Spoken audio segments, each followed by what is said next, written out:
آج بھی میں نے وہ ایک کلپ میں نے وہ ریاپا کو بھی بھیجا, وہ ایک فلسطینی وہ کہہ رہا تھا کہ میں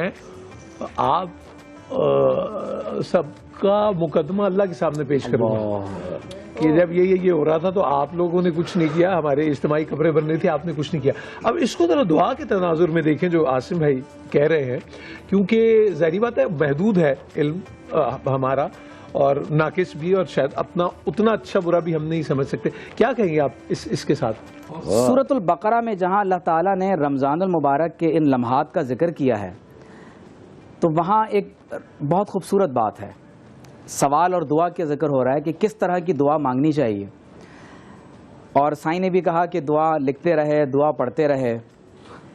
تو کیسی دعا مانگنی چاہیے وہ آپ قرآن کے لفظوں میں ذرا دیکھیں. اللہ فرماتا ہے کہ وَإِذَا سَأَلَكَ عِبَادِي عَنِّي, یا رسول اللہ صلی اللہ علیہ وسلم جب میرے بندے آپ سے میرے بارے میں سوال کریں, یعنی کسی کا سوال گھر کے بارے میں ہے, کسی کا گاڑی کے بارے میں ہے, اچھے رشتے کے بارے میں ہے, دولت اور اقتدار کے بارے میں ہے,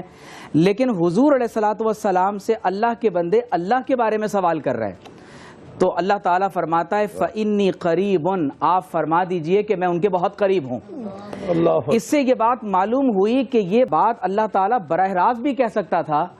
لیکن اس کو حضور کی بزبان ادا کروایا گیا ہے. تو لہٰذا سوال جب تک بارگاہ مصطفیٰ تک نہیں پہنچے گا اللہ کے قرب تک رسائی نصیب نہیں ہوگا. قرآن کریم صاحب قرآن سے ہی, صاحب قرآن کے ذریعے سے پہنچے گا. پھر آپ دیکھیے کہ ایک بہت اہم نقطہ یہ ہے کہ اللہ تعالیٰ اس کے فوراً بعد فرماتا ہے اجیب دعوت الداعی اذا دعانی,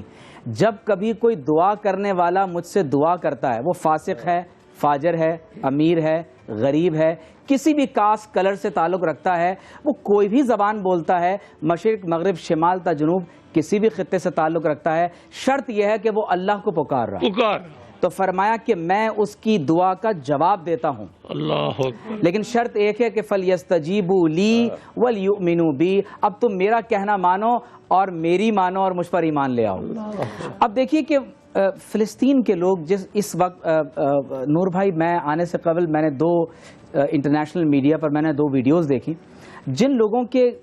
گھر ملبے کا ڈھیر بن گئے, جن کے پاس سحر اور افطار کے لیے شاید کھانے کے لیے ایک کھجور بھی نہیں ہے, اور امدادی سامان جو زمین پر کھانا بکھرا ہوا ہے بچے اپنی جیبوں میں بھر رہے ہیں. آپ اندازہ کیجئے کہ اس کیفیت میں جب رات تراویح کا وقت آتا ہے تو وہ مسجد جس کی دیواریں منہدم ہو چکی ہیں وہ اس ملبے کے ڈھیر پر کھڑے ہو کر تراویح کی نماز با جماعت ادا کر رہے ہیں. تو اس کا مطلب یہ ہے کہ اللہ تبارک و تعالی نے اگر انہیں کسی آزمائش میں مبتلا کر دیا ہے, فرمایا کہ اس وقت جب اہل ایمان کو آزمائش میں ایسا مبتلا کیا گیا کہ وَزُلْزِلُوا زِلْزَالًا شَدِيدًا, گویا کہ ان کے قدموں تلے زلزلہ آ گیا, ان کا وجود جھنجھوڑ دیا گیا, اور انبیاء بھی کہنے لگے کہ متى نصر اللہ. تو ایسے وقت میں اگر کوئی شخص تراویح کی نماز با جماعت ادا کر رہا ہے